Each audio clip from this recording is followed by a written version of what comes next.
This was a time-lapsed exposure, but it was really beautiful in that it captured the fireflies as well as the Milky Way. So who hasn't enjoyed catching fireflies or lightning bugs on a summer evening?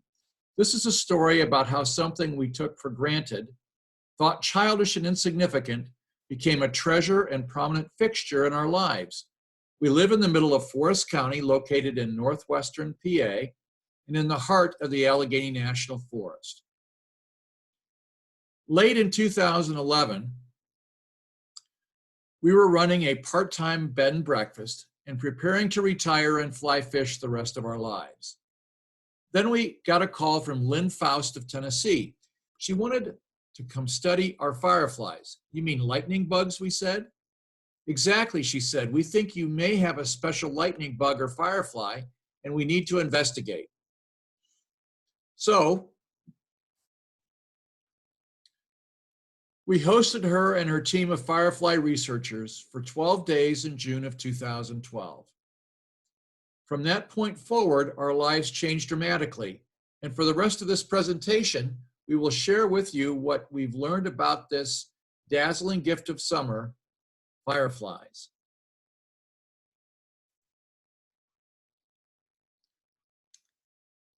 So, do you call them fireflies or lightning bugs? Well, it really doesn't matter, and it depends mostly on what part of the country you were raised. The fact is, it is neither a fly nor a bug, but a beetle. Its scientific name, Coleoptera lempieridae, and we have over 20 species in Pennsylvania. In 1977, the firefly became the official insect of Pennsylvania, specifically Photinus Pennsylvanica. The firefly, though, is firstly an insect and has the characteristic 3 body parts and 6 legs. The head contains the sensory organs, the eyes, antenna, and mouth. And the thorax or central section is responsible for mobility. That's where the legs, wings are attached. And then the abdomen contains the reproductive organs. The firefly gets its distinction as a beetle because of its 2 sets of wings.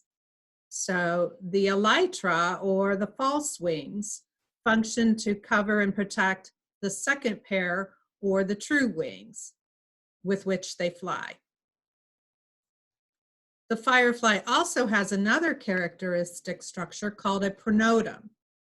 And I think I can point that out. This is the pronodum, which functions like a shield that covers the head. The pronodum has distinctive shapes, coloring, or markings that also help to discriminate between the species. The firefly. Whoa, now we're going to get, there we go. Some of the audio is working and some of it isn't. So we're going to just do it all for you live tonight. So the firefly, like most insect species, undergoes a 4-stage life cycle called metamorphosis.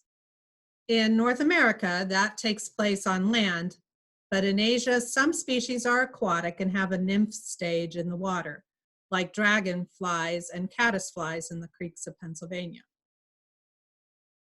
The firefly starts off its life as an egg, which has an incubation of about 3 weeks. Then the larva hatches, and this is the stage when they prey on other organisms in the soil, like worms, slugs, and snails. We've been told that in the laboratory, they will even eat cat food. In the wild, they can stay in the larval stage for up to 2 years. Next is a stage of dormancy called the pupil stage. This is where the metamorphosis takes place. And like butterflies and moths in a cocoon, they change from the caterpillar or larva to an adult winged insect. The pupal stage lasts 2 to 3 weeks, and this can be a time when they are especially susceptible to extermination. So if the soil or leaves are disrupted or damaged, they cannot protect themselves or move themselves away from danger during that time. In the fourth and final stage, they emerge as the adult or imago and live the rest of their lifespan looking for a mate with whom to reproduce. This can be anywhere from 3 to 4 weeks if the conditions are ideal. And whether you call them lightning bugs or fireflies, they come by that name because of their unique ability to produce light or bioluminesce. Bioluminescence. Bioluminescence is the ability. Sorry. There we go. I'll start again. Bioluminescence is the ability of a living creature to create its own light. Fungi and algae, as well as fish, are also known for this, but the most well-known is the firefly. They produce chemicals in their bodies that react with oxygen to create a highly efficient cold light.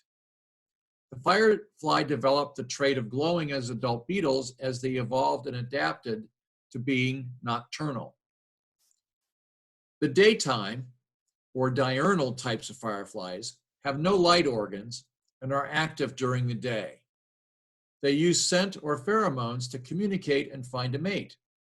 However, it doesn't matter if they are day or night creatures, the eggs, larvae, and pupa of all species have the ability to bioluminesce. What is the purpose of being able to light up? Some creatures use it to lure prey, some use it to warn predators, and fireflies use it also to communicate.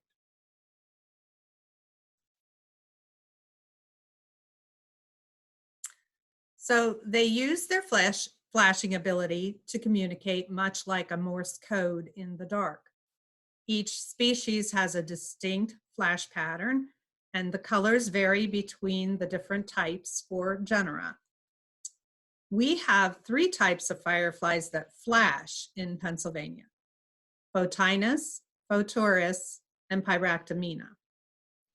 The Photinus are perceived as a yellow color, and the Photurus green, and down here you might see some orange. Those would be the Pyractomina. In the south, they have blue ghost fireflies, which put off a blue glow. The synchronous firefly is the one a lot of people are looking for lately. It's the one that was the most pronounced find here at our place here in Pennsylvania. The synchronous males are able to coordinate their pattern of 6 flashes every 8 to 10 seconds with the other males in the area as long as the conditions are right. Those conditions are darkness, air temperature, and proximity to other males. Synchros tend to emerge when the summer season temperatures reach a peak, usually around the summer solstice.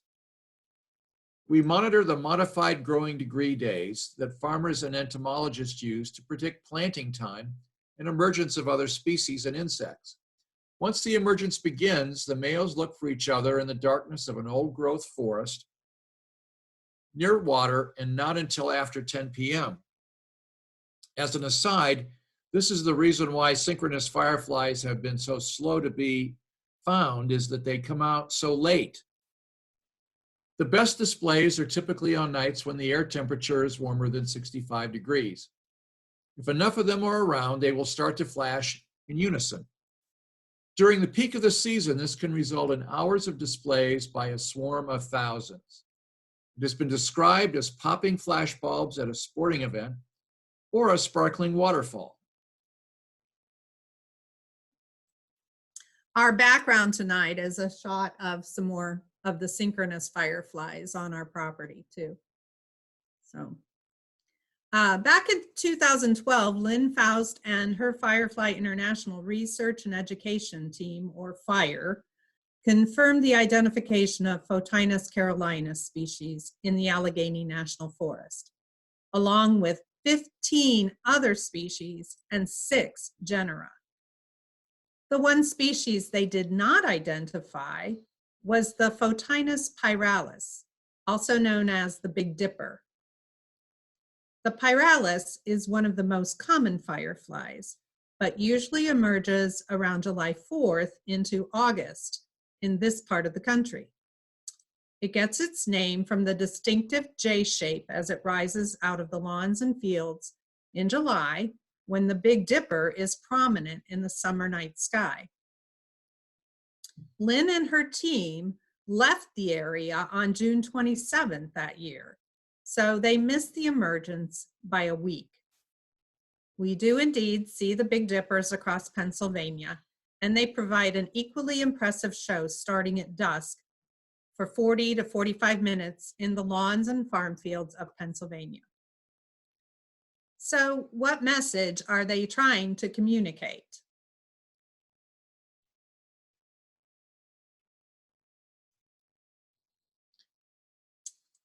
Well, it's all about sex, of course.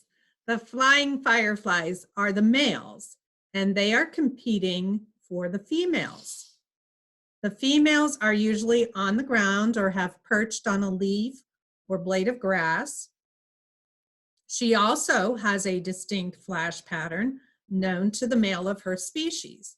So she is watching the males from below, and when she sees Mr. Right, she flashes her signal that she is ready. Then he will drop down to mate with her. The competition is intense, and like many other animals, the female is in control of the reproduction. In some species, the ratio of males to females is 50 to 1. And as it turns out, the females are very promiscuous and not exclusive. But she can also be bought. In the Photinus species, the males provide, along with sperm, nuptial gifts. This nuptial gift contains nutrients and proteins to pass along to the female. The Photinus species do not eat in the adult stage, so scientists like Dr. Sarah Lewis from Tufts University believe that the female uses this nuptial gift to sustain her and strengthen her progeny. In other species, the gift is not freely given. The females of Photura species are known as the femme fatales of the firefly world. She is a large, imposing firefly and has adapted the ability to mimic the flashes of other firefly females, mainly Photinus, and she fools the Photinus males into thinking she's a match. When he comes down to mate with her, he becomes her dinner. The scientists believe she eats him to sustain her and strengthen her offspring. So, fireflies are not all sweetness and fairy tales, and scientists still have a lot of unanswered questions. Changes how you think about them after you hear that part. Sure. We do know where fireflies are and where they are not. Fireflies exist on 6 out of 7 continents, and in North America, we have over 200 species. The flashing types of fireflies, or lightning bugs, are present across the United States, east of the Rocky Mountains. The firefly exists as a small part of the large ecosystem and is often referred to as an indicator species, meaning that its presence in that system indicates the habitat is healthy. Scientists believe the ideal habitat is, of course, dark and free from artificial light. Fireflies of North America prefer moist soils and plant matter to develop. Water sources predominate in most firefly habitats. The area must be free of pollutants and have undisturbed ground, especially during the pupil stage, when they are immobile and cannot escape. During the daylight hours, adults need cover to hide from the sun and predators. Fireflies do not migrate, but will move to adjacent preferred areas of darkness or moisture. The females will travel several feet or more to find an ideal location to lay her eggs. If you don't see fireflies in your area, and you used to or would expect to, there could be a reason. In recent years, the scientific world has been noticing a decline in populations of fireflies across the globe. It has raised a lot of questions. Is it global warming, a natural cycle, or man-made?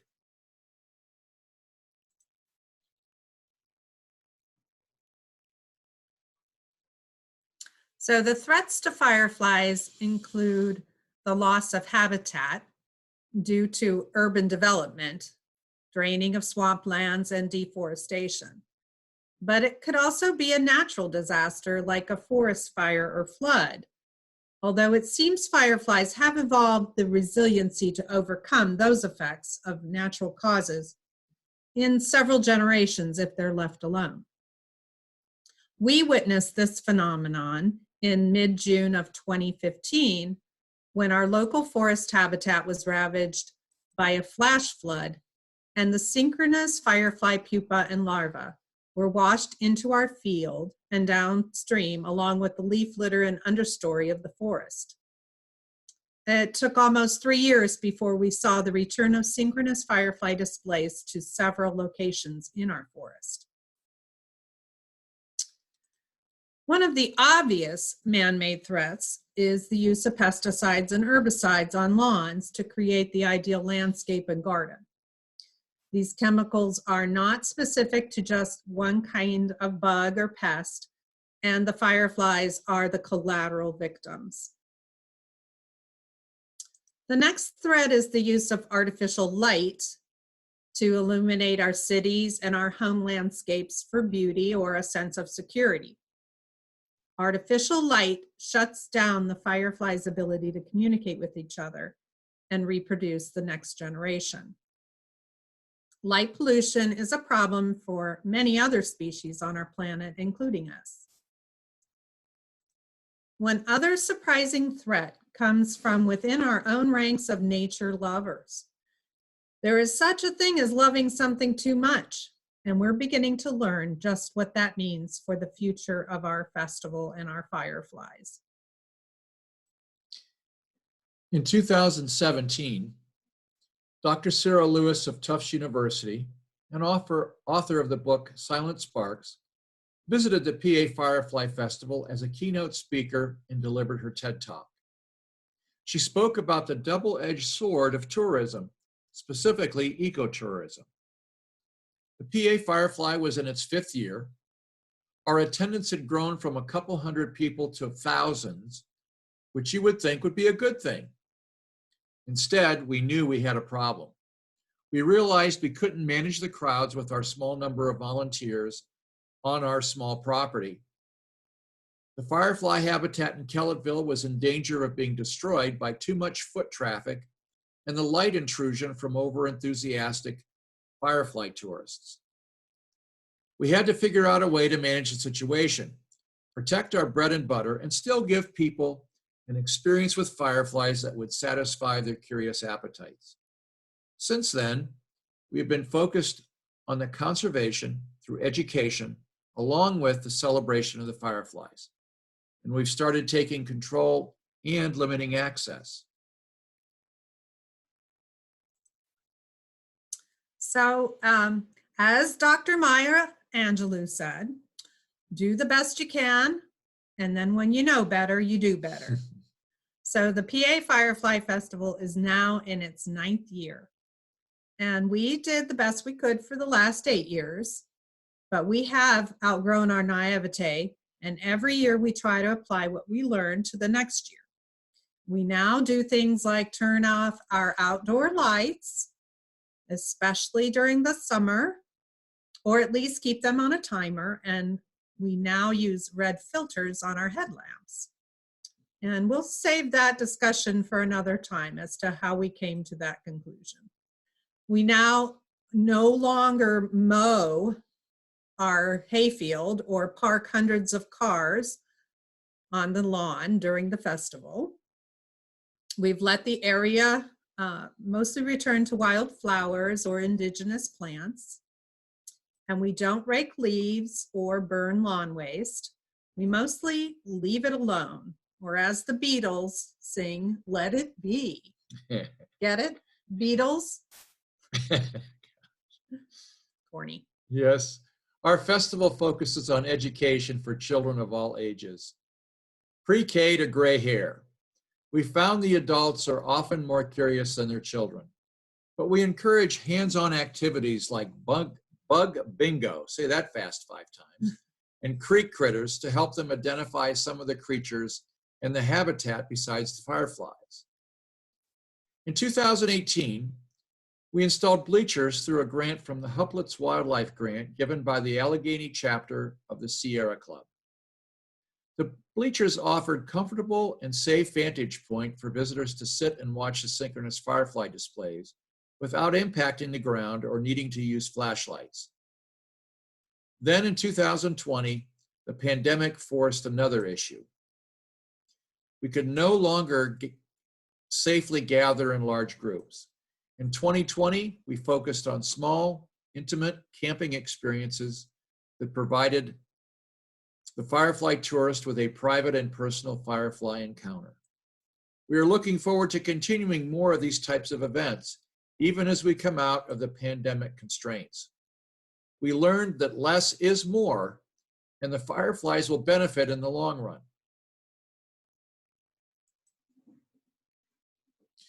From the beginning of the story, the scientists have been the driving force of our interest in education in fireflies.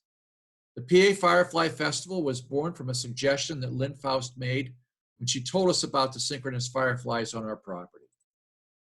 She said we had a choice. We could choose to do nothing, ignore the discovery, and the fire team would gladly keep the information quiet and confidential. Or we could choose to organize and celebrate this new finding. She told us about the fireflies in the Great Smoky Mountain National Park and how 10,000 people go there to see the displays annually. Obviously, we chose to celebrate. We knew we were given an opportunity to bring something unique to our community and wanted to share it. The PA Firefly Festival was founded. PAF is a nonprofit organization, and the money we raise goes right back to support the educational programs and our summer research intern. Every summer since 2014, we have sponsored an intern studying something relating to fireflies. We have had students from the states of Florida, Washington, New York, Massachusetts, New Jersey, and Pennsylvania. We've had leading researchers and authors like Lynn Faust and the fire team, and Dr. Sarah Lewis and Avalon Owens from Tufts University. They use our site to continue their research. Also, Dr. Sarah Lauer from Bucknell University, who now serves on our board of directors, brings students with her annually to do field research. We also encourage and support community science projects through the Massachusetts Audubon Firefly Watch and Fireflies International Network.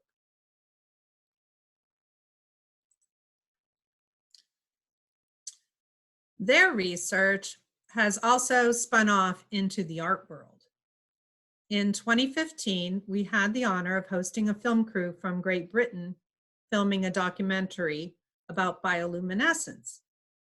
We didn't know until the week before they arrived that the narrator of that documentary was none other than Sir David Attenborough, the world-renowned voice of nature and the Planet Earth series. At that time, he was 90 years old and was delighted by the wonders of fireflies like a 9-year-old boy. David Attenborough's Light on Earth, released in 2016, won several prestigious awards, which caught the eye of other film artists. And since then, 3 other film companies have visited and filmed the fireflies of Pennsylvania. The Serengeti Rules debuted at the Tribeca Film Festival in 2018, and Alien Worlds was released on Netflix in late 2020. You can check out the 2nd episode of Alien Worlds to see Avalon Owens talk about the fireflies. Then in late 2017, I received a call, late June 2017, I received a call from a gentleman who wanted to come from the Philadelphia area to film fireflies.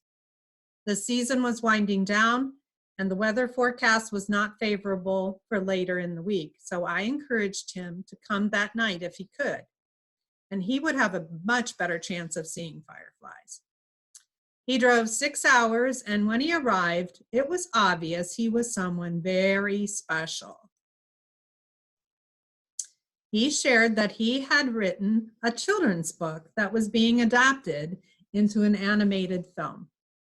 He was the author of the award-winning Scholastic book, E.B.'s Fireflies, that was sitting on the shelf of our house. This gentleman turned out to be Mr. E.B. Yinka Alau, the United Nations Ambassador of Art from Nigeria.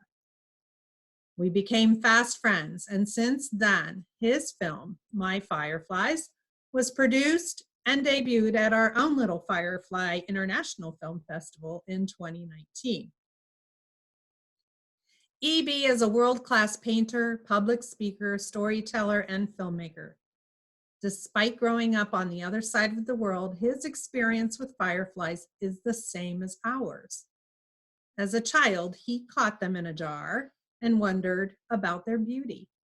He talks about the life lessons he learned from fireflies and nature and uses them to inspire children and adults to realize their potential and fulfill their purpose. So since 2012, we have learned so much more about fireflies than we ever thought we would have to know. We now know that these creatures mean more to us and the world than just the little insignificant bug. We had one family from China who was visiting tell us that the firefly represents the spirits of the forest in their culture. Here in the Allegheny National Forest, which was once completely ravaged by timber, chemical, oil, and gas companies in the late 1800s to the 1900s, the firefly has become a symbol of recovery and survival. The ANF was established in 1923 and was so depleted at that time, it was known as the Allegheny Brush Patch. In the 1930s, the Civilian Conservation Corps helped to build the recreation areas, and the USDA Forest Service began to manage the forest to restore the habitats and its animals. It really wasn't until 2012, though, before anyone paid attention to fireflies. We now realize that they have been here through all that devastation. So they are little beacons of hope that we cherish and celebrate each year. To us, they are the true gifts of summer.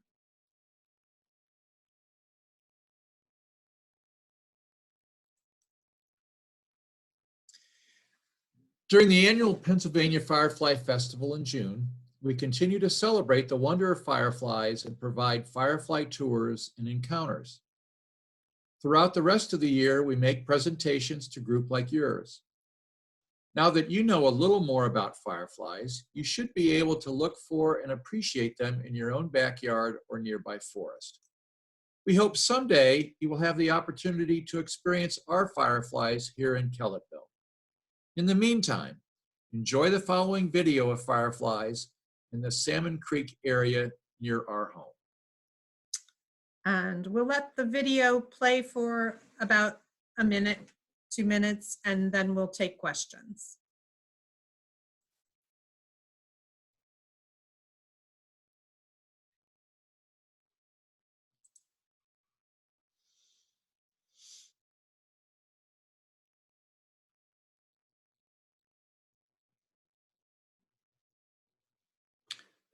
There's no sound attached to this, so it's just the firefly flashes. And this is probably around 9:15 or 9:30 at night.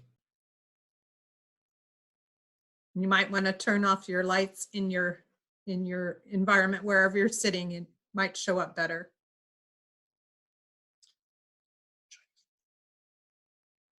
There's several different flashing going on here, different colors, Chinese lanterns, Photinus species, Photorus species. Yeah.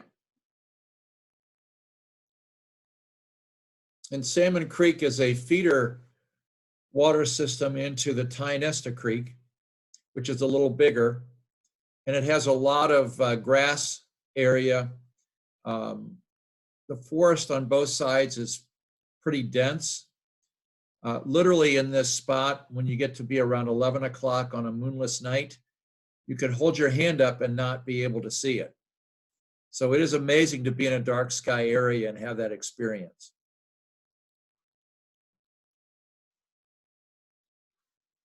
Okay. All right, any questions that anybody wants to bring up? If you want to add a chat or ask us live, I guess that would work. We can read them from here, right, Kayla? Okay. Yeah.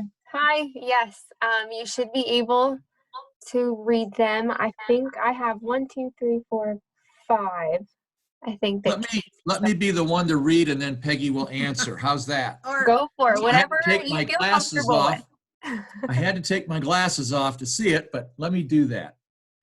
First question. I'll just say the first name, from Molly.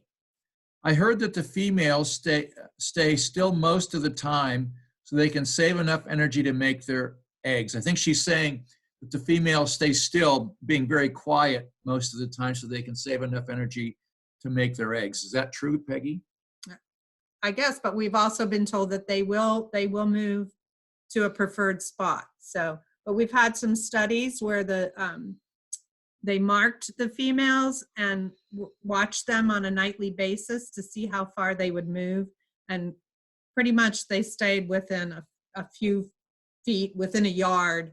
They didn't move very much during the day from one night to the next. And we've observed at night when we're out and it's really a good dark area that the males are all up in the air flashing, and it's the females that are pretty close to the ground or are on the grass near the ground. And they do stay in a pretty limited area where the males are just flying wherever they see a female flash, they fly there, they fly over here.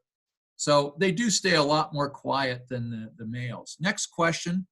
Let's see, from Lori. We have seen a huge decrease in our firefly population, especially last year. We were so disappointed. I think you addressed why this could be happening. Could you tell us when the pupil stage usually occurs so we are careful not to disturb the grounds or leaf cover?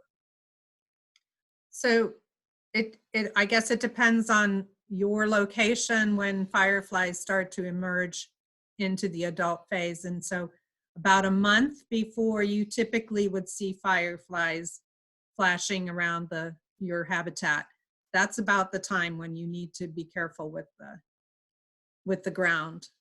So I would give it at least a month, maybe even 6 weeks, if anyone else is out there that knows better than me. But again, we are not experts. We've learned everything from the experts. So we're just passing along information that we've heard. We're citizen scientists. Yeah, we're citizen community scientists now. From Joan, do you have any partnerships with local schools? I'll take that one, Peggy. So we are just in the beginning stages of these types of presentations virtually. Up until COVID, the pandemic, we were doing live presentations in various groups. And certainly in our local schools, we've made presentations. But the technology is really emerging now where we can have a much more virtual presence than we ever thought possible. So that's certainly in the future. Next question from Molly. Do the firefly larvae and pupa like uninterrupted and clean places because they do not move quickly? So they have to have a safe place with no risk of being stepped on or eaten. Sure. The answer is yes. Sure. Yeah. And then from Karen, are some species forest dwellers and some open areas like pastures and fields? Peggy, that speaks to the species, right? Right. Good question. Yeah. So obviously, and they all, each species has a different time frame of the evening. So some come out early at dusk and then stop their flashing and behaviors and settle down for the night, and others come out late at night. So some who need the darkness prefer those dark forests.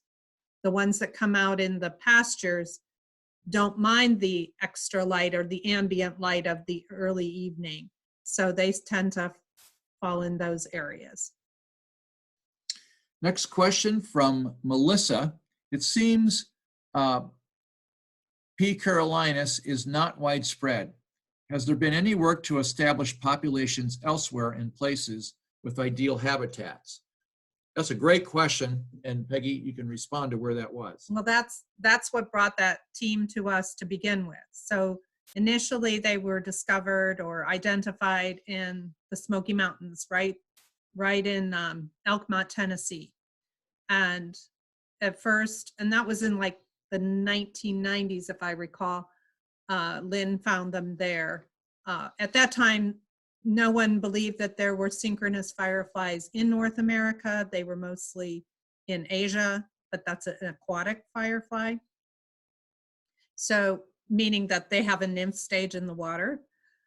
But in North America, they didn't believe that they had synchronous fireflies until Lynn identified them in the Smokies. Then since then, she's put together this fire team. So they have gone from all the way from Georgia all the way up the Appalachian Ridge to identify the species. So they have been found in this localized area at a certain elevation and forest area throughout the Appalachians, clear up into New York. So above us at Allegheny State Park in New York, they have them as well. And I think, that even goes farther up. We know that there was a successful reintroduction of fireflies. I don't know if they were synchronous fireflies. Was it in Taiwan in the zoo? Do you remember that? Right. And that was a major development, because up until that time they had not had success reintroducing the species to an area that had lost them. So Joanne asked, are there any enemies to fireflies? Man, us. Yeah. Go ahead, Peggy. Well, they are toxic, so that's part of the defense mechanism. Their blood and their flashing warns other predators that they are toxic. But they have found that some species of spider will ingest them. Bats do not. And frogs and toads tend to not ingest them, or if they do, they don't ingest them often. They only do it once. They only do it once. And the only other enemy is the Photinus species preying on the Photinus species. So they have predators within their own kind. It's kind of gruesome. A question from Joan R. Does Pennsylvania have any of the non-flashing species that come out during the day, the diurnal? And the answer is yes. You'll often see them on your window screen and wonder, why is there a firefly on my window screen at 1 o'clock in the afternoon? And these are diurnals. And they don't have a light organ. So if you turn them over, you won't see any light organ, but they are doing studies on them. From the Bucknell University students are studying them because they want to learn more about how they communicate through the pheromones, through the scent. Those antennae are there for a reason, and they think that the pheromones are how those fireflies communicate and find their mates. But their larvae still do glow. So in the larval stage, those diurnal species have glowing. Okay, so from Karen, are there certain soil types that they like, or just any soils that hold moisture? Do they like clay soils, or do the larvae need soil that has more air spaces and is loose? Good question. Good questions. I don't know. I don't know the answer to that one. We have had students studying those. The temperature of the soil definitely has an impact We on can tell you what when they emerge, but we- I don't know what. We can tell you what we've observed, and that's just because of our own habitat. Our forest is primarily hemlock as well as hardwood trees. And so you have a heavy leaf composted soil that's very loose in our forest, especially in the area where the fireflies tend to exist. So that's our one observation. We don't know if that's true everywhere. I noticed a couple of people saying that they have emergence of fireflies at different times, and that's to be expected. It truly follows the temperature. So the first emergence of the synchronous fireflies happened in late May down in Tennessee. Is that the timing, Peggy? Right. And then it takes another whole month to get here. Our primary spot here is that last week in June is when we see the emergence of the synchronous firefly, and it lasts about 10 days for the really strong. It's like a bell curve. It starts out very light the second week in June, and by the end of the month, it's very, very strong, and then it starts to wane until you get to be July 10th, and then there's none. Here's a question from Lori. Are there some specific things we can do to attract fireflies? You mentioned moisture and darkness and undisturbed ground. Are there any other things we can do? I really would like to offer a safe place for fireflies on our property. I loved your presentation. Thank you so much. That's from our daughter, Lori. No. So, no, we know that moisture and darkness, those things are all very important. But the best thing you can do is with your property, don't use any pesticides or herbicides. You will have an immediate impact on your firefly population if you use those things, because it will kill everything. And so if you can just get away from having that greenest of green lawns and just let things be more natural, I think you'll go a long way in encouraging fireflies. A quick funny story. We had a busload of tourists come from New York. We've never had a busload come and visit, but we allowed it. We'd never done it before. And when they arrived, 60 people got off the bus and they had glowing necklaces on. And we couldn't believe what was happening. And we're constantly talking about low light and no light. And unfortunately, the travel agent had told these people that this was part of the deal, is that you got one of these necklaces because the necklaces would attract fireflies. And obviously that was not the case. And Peggy had to explain to everybody they had to take their necklace off and put it in their pocket. And we had a couple of people very upset. But let's see what another question is. So yeah, turn off your lights. Don't use your outdoor lights, especially during firefly time. Here's a good question. I grew up in California. This is from Joanne. And moved to PA in '94. The only fireflies I knew of were on the Pirates of the Caribbean at Disneyland. I'm still amazed every year I have lived here. So when they disappear in the woods, that means they die after they mate? We used to have so many in my backyard, now half as much. This is one of the most amazing facts of fireflies, and truly we didn't know this until we got so heavily into it.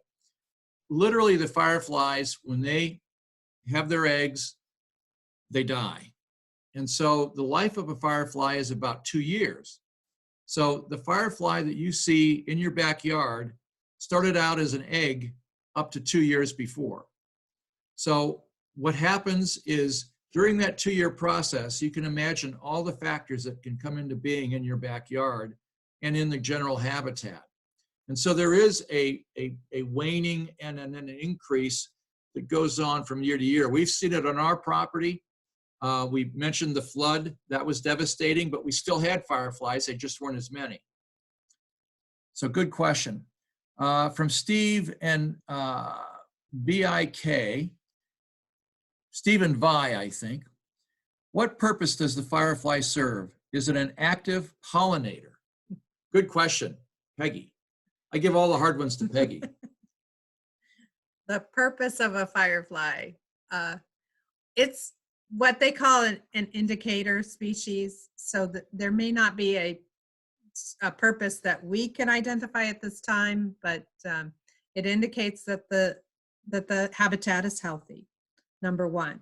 But is it an active pollinator? No, they have not. No one's proven that. They do often see the fireflies on flowering plants and so forth, but they haven't shown that they're actually pollinating or going after nectar or feeding on the plant in any way. But there does seem to be some correlation between milkweed, which again, I think many of you probably would know that milkweed is important to monarch butterflies, and that their larvae feed on the milkweed, and that milkweed is toxic. And the toxic, the monarch uses that again as a defense mechanism to keep from being preyed upon. But so someone out there, I'm sure, is going to study this, but there's some speculation that maybe there's some correlation between the larva of the firefly in the ground might be feeding on the roots of the milkweed, or getting toxin, because they don't know how the firefly get their toxins. Like the butterflies, they have to ingest it to get the toxin. So there could be some correlation, but and we do have a firefly garden that we have here, and it gets back to what can you do in your backyard. If you do a little bit of, and you can reach out to us at our email address, and we can help you identify what other plants might be or should be in your garden. But we have an active firefly garden here just based on some of the research that's been done. So that was a great question. Here's a question from, I believe it was Savannah. When you walk around your property, do you ever worry about hurting fireflies? Is there anything to do to reduce the risk?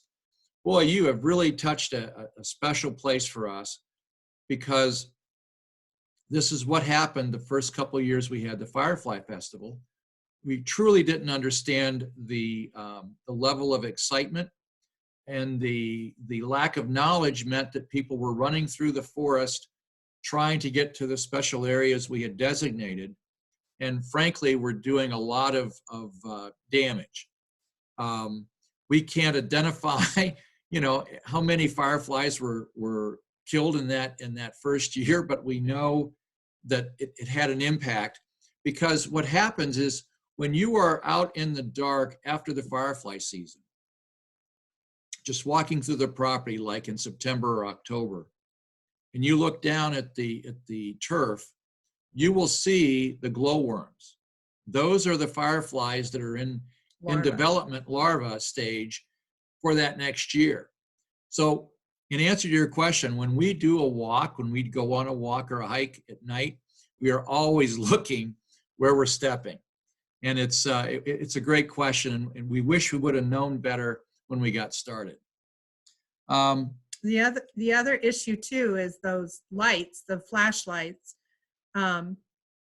So when you're walking with the flashlight on the ground, which we encourage people to walk with the flashlight on the ground and not shine it up into the air to disturb the fireflies. But when you shine it onto the ground, it dilutes the ground, so you can't see those fireflies that are on the ground. And the females, as soon as light shines in their eyes, their flashing stops. So even if they were there a second ago flashing, if you shine a light towards them, they're going to stop flashing, and you're not going to be able to see where they are and could be stepping on them.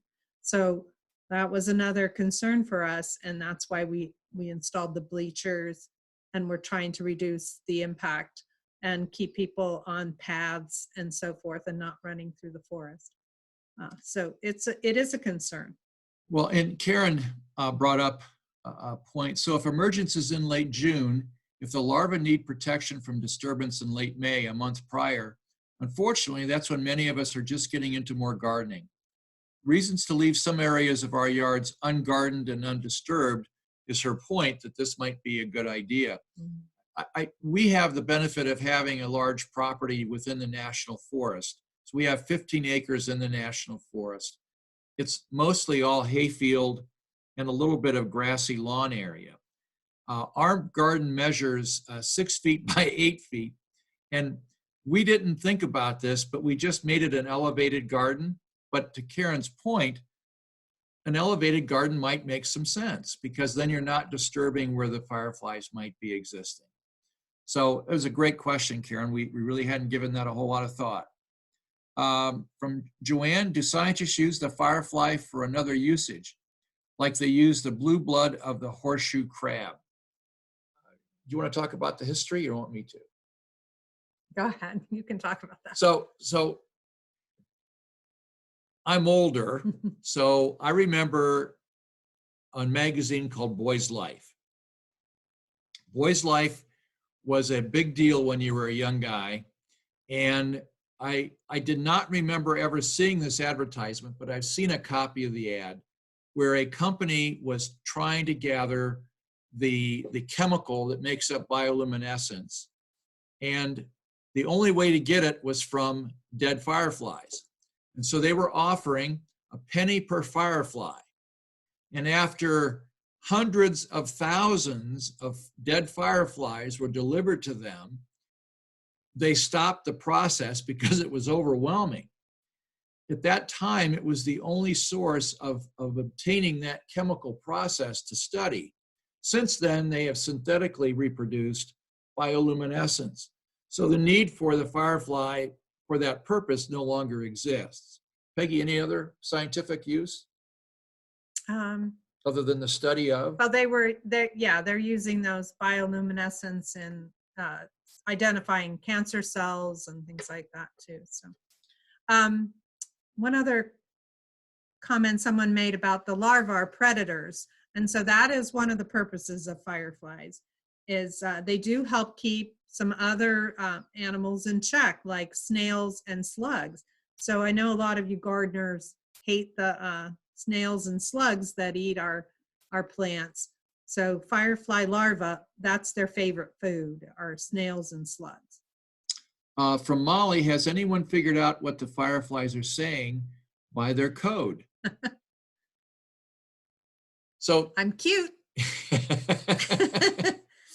So that Love me. one of the slides that Peggy had put up, it showed the different flash patterns, and so that is a code, and it's species specific. So when you have a chance to look at those different flash patterns, the female is tuned into that. That's what they're looking for, and so that's the flash pattern that they're going to flash back to attract a male of the same species. Believe me, when you're in the field and you're trying to identify all these species, it takes a trained eye, because to me, there's all this flashing going on. It's very hard to tell, but the females, they are able to tell, and they understand the code. Go ahead. There's also, so the code that they're communicating between each other as far as the mating code, to attract mates. But there's also codes, so when you capture a firefly, you'll see a different flash pattern as soon as they're captured. So they do have some warning or signals that they are under distress or captured. And so they start flashing very rapidly in succession, and you really can't tell that there's any specific code any longer. They're just flashing, flashing, flashing. Or they shut down and stop flashing to hide. And then there is the distinctive, blank line. What do they call it with the heartbeat when you go flat line? There's the flat line code where they're just glowing. And many of you, I'm sure, have seen that on your car windshields, or I know when kids were younger, they used to kill them and smear the glow on them, that it just glows for a while. And so there's the flat line glowing that they do when they die. So there's a dying flash pattern. So if you're looking at fireflies that are trapped or dying, you'll notice the change. Here's one from Savannah. Do synchronous fireflies all stop flashing at the same time when their period of activity is over? Oh. Well, you mean in the season, I'm assuming. So it's a bell shape kind of season where it starts off slowly and then there's a peak and then they gradually decline over that period of time. The phenomenon of the synchronous firefly flashing is when you're looking in the forest, in the area where they're most predominant, you'll start to see 1 or 2 or 3 or 10 or 20 start to flash. And it's just like people clapping in a room. If somebody starts to clap, it takes a couple seconds before everybody's in unison. Same thing with the fireflies. But what distinguishes the synchronous firefly is that once they're all flashing together, for reasons beyond our knowledge, they all stop at the same time. So you get this very distinctive, somebody turn the switch off. And you can count under your breath to 6 to 8 seconds, and you'll start to see that blink, blink, blink, and then they all start flashing, and then boom, they stop. And that's the most fascinating part. I'll relay this story, my favorite story. People arrive, it's still daylight. They're kind of antsy from their trip. And one father, the little girl, he was not a happy guy. And he was complaining to me that he had driven 4 hours and this has better be a good show. And I think he thought he was at Disney World, but he was giving me the riot act that I better put on a good show because they drove all this way and he can't believe that his wife convinced him to do this, on and on and on. And so I'm out in the forest with a group and it's pitch dark, but I recognized his voice. And just as the synchronous firefly started, I heard this deep voice go, "Wow." And this was the guy that was so hardened and was so mad that he was here. And so that's the experience I think most people come away from here that have never seen him before, is they have expectations, but when you see the real thing, it is amazing. Okay. Can be underground for up to 2 years. Do they move around underground, or are they able to follow their food, or do they just grab slugs? I think they have shown them to be hunters, and several of them will go after a snail or a slug. I'm sure that they prey on them. I know that several years ago we were talking about the threats of the impact of the flooding. And several years ago in Great Smoky Mountains, I think many of you will remember there was a forest fire in Gatlinburg and Elkmont, and a lot of the area was burnt. They were very concerned because it was in late summer, so the fireflies were dormant, were gone. The firefly season was over, but the larvae would still be on the ground. The hope was that there had been such a drought that the fireflies would either go deeper into the soil where there was moisture and be protected from the heat of the fires by being deeper in the soils.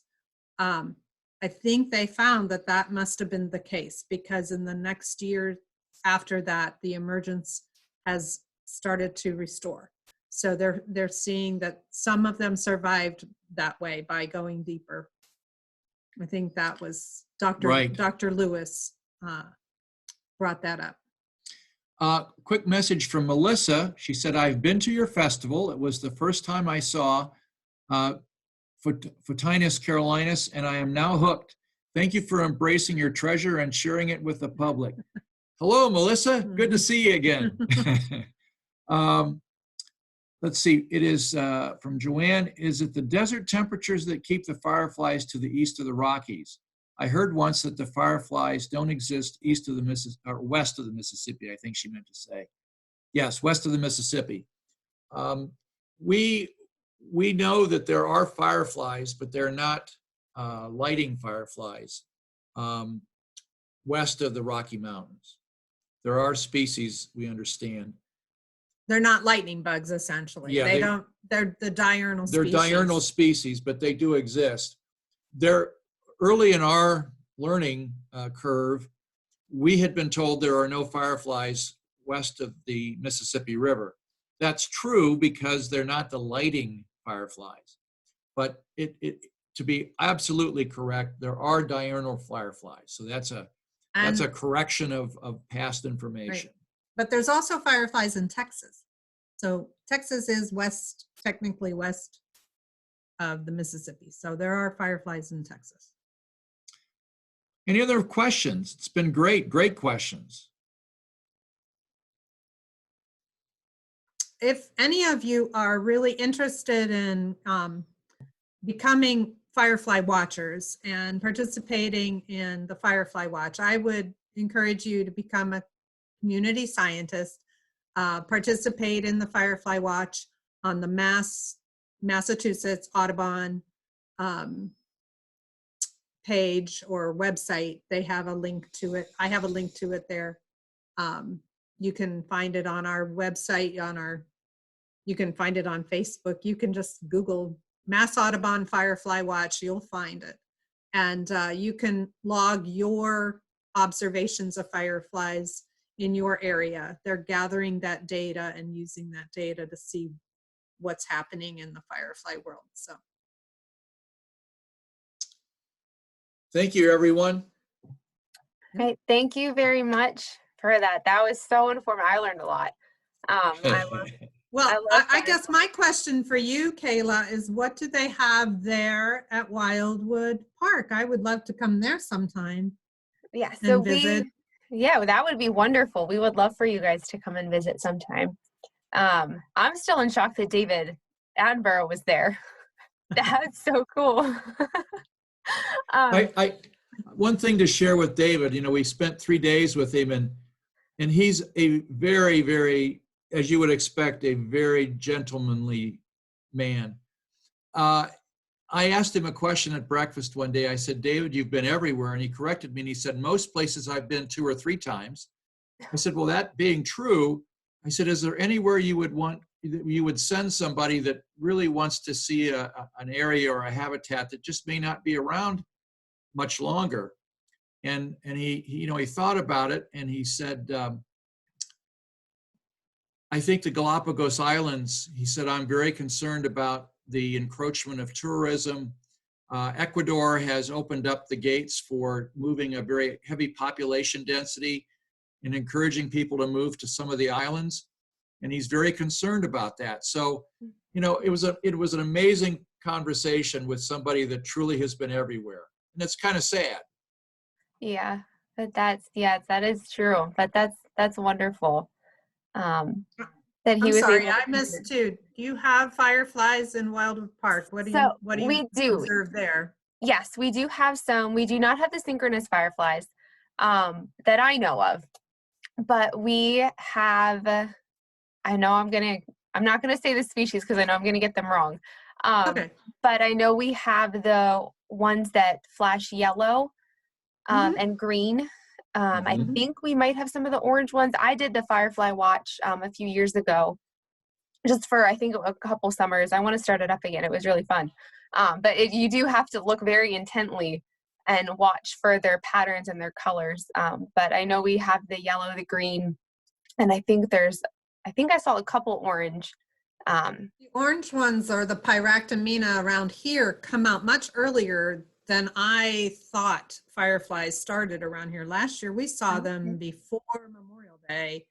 It was like a Mother's Day weekend. I was really surprised. It was still really cold, but they're very high in the trees. They aren't on the ground. So I was never looking for them there.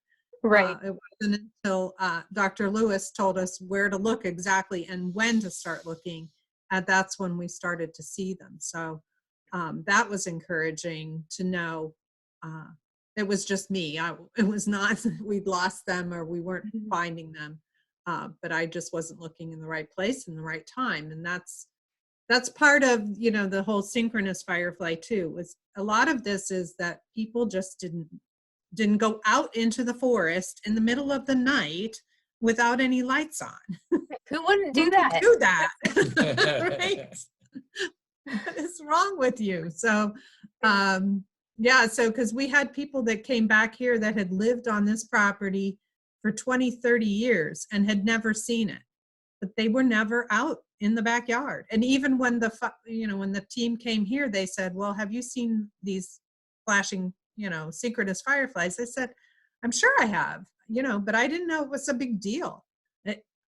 We just didn't think that I thought they all did that. I didn't know there was more than one kind, let alone 15, and I thought they all synchronized. So, like I said, we've learned a lot more than we ever thought we needed to. And probably more than you wanted to It is our hear. life's mission now. That's wonderful. I love insects. They're one of my favorite things to learn about. So this was very, very enjoyable.